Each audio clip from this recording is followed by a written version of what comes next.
दे सलामी इस तिरंगे को जिससे तेरी शान है, सिर हमेशा ऊंचा रखना इसका, जब तक दिल में जान है, जब तक दिल में जान है, जब तक दिल में जान है। हवा में लहराता हुआ भारतीय संस्कृति, सभ्यता और इतिहास को दर्शाने वाला भारतीय राष्ट्रीय ध्वज हमारी स्वाधीनता का प्रतीक है। पंडित जवाहरलाल नेहरू जी कहते थे कि राष्ट्रीय ध्वज सिर्फ हमारी स्वतंत्रता नहीं, बल्कि ये देश की समस्त जनता के स्वाधीनता का प्रतीक है। नमस्कार, मैं सागरिका सावंत आज मैं आपको भारतीय राष्ट्रीय ध्वज के निर्माण की कहानी सुनाने वाली हूँ। भारतीय राष्ट्रीय ध्वज का इतिहास आज़ादी के पहले से जुड़ा हुआ है। सन 1904 में पहली बार राष्ट्रीय ध्वज लोगों के सामने आया था। स्वामी विवेकानंद की शिष्या भगिनी निवेदिता ने इसे बनवाया था। इस ध्वज का रंग लाल और पीला था, जिसमें लाल रंग आज़ादी का प्रतीक था तो पीला रंग जीत का प्रतीक था। इस पर बंगाली भाषा में वंदे मातरम लिखा गया था और साथ ही भगवान इंद्र का शस्त्र वज्र और कमल का चित्र भी बनवाया गया था।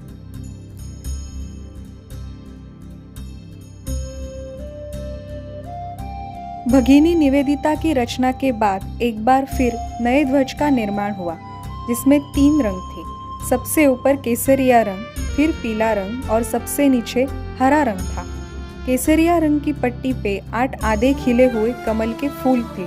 पीले रंग की पट्टी के ऊपर हिंदी में वंदे मातरम लिखा गया था और हरे रंग की पट्टी में एक और सूर्य तो दूसरी ओर आधा चंद्रमा और एक तारा बना हुआ था।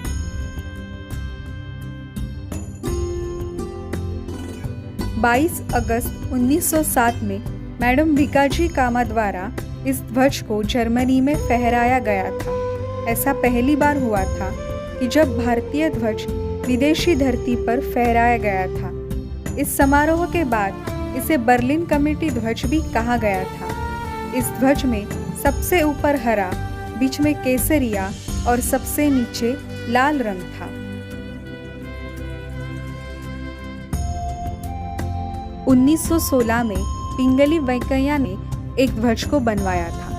पूरे देश को साथ लेकर चलने की उनकी सोच इसमें झलक रही थी। वे महात्मा गांधी से भी मिली और उनकी राय ली। गांधी जी ने उनको चरखा भी जोड़ने की बात कही। पिंगली ने पहली बार ध्वज को खादी के कपड़े से बनवाया था। इसमें 2 रंग थे, लाल रंग और हरा रंग, और बीच में चरखा भी था। किंतु इस ध्वज को देखकर गांधी जी ने नकार दिया। उनका कहना था कि लाल रंग हिंदू और हरा रंग मुस्लिम जाति का प्रतीक है। इससे पूरे देश की एकता नहीं प्रतीत होती।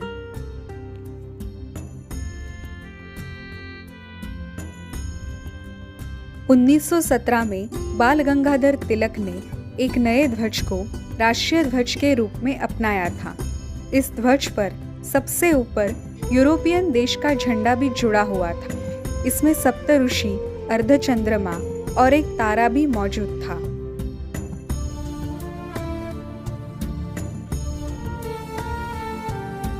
महात्मा गांधी जी चाहते थे कि भारत के राष्ट्रीय ध्वज में देश की एकजुटता साफ साफ झलके। इस वजह से एक ध्वज का निर्माण किया गया था। इस ध्वज में 3 रंग थे, सबसे ऊपर सफेद, फिर हरा और आखिरी में लाल रंग। इस ध्वज में सफेद रंग देश के अल्पसंख्यक, हरा रंग मुस्लिम जाति और लाल रंग हिंदू और सिख जाति को दर्शाता था। बीच में चरखे को भी जोड़ा गया था, जो सारी जाति की एकजुटता का प्रतीक था। किंतु इस ध्वज को कांग्रेस पार्टी ने नहीं अपनाया, लेकिन फिर भी ये ध्वज आज़ादी की लड़ाई में अखंड भारतवर्ष का प्रतीक था।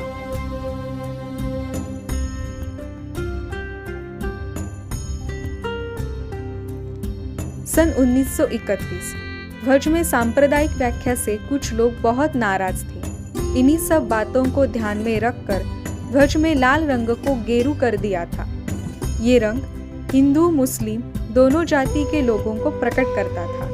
लेकिन इसके बाद सिख जाति के लोगों ने राष्ट्रीय ध्वज में अपनी जाति को प्रकट करने के लिए एक मांग की थी। इसके बाद पिंगली जी ने एक नया ध्वज बनवाया था, जिसमें सबसे ऊपर केसरिया, फिर सफेद और अंत में हरा रंग था। सफेद रंग के ऊपर नीले रंग का चरखा भी था।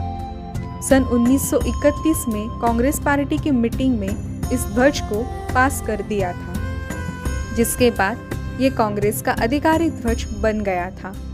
1947 में जब देश आज़ाद हुआ, तब देश के प्रथम राष्ट्रपति डॉक्टर राजेंद्र प्रसाद जी ने राष्ट्रीय ध्वज के बारे में बात करने के लिए एक सभा बुलाई। वहां सब ने एक मत होकर कांग्रेस से उनका ध्वज लेने की बात मान ली। सन 1931 में बनाए गए उस ध्वज में बदलाव के साथ उसे अपनाया गया। बीच में चरखे की जगह अब अशोक चक्र ने ले ली थी। इस प्रकार अपने भारतवर्ष का राष्ट्रीय ध्वज तैयार हो गया और ये थी भारतीय राष्ट्रीय ध्वज के निर्माण की कहानी।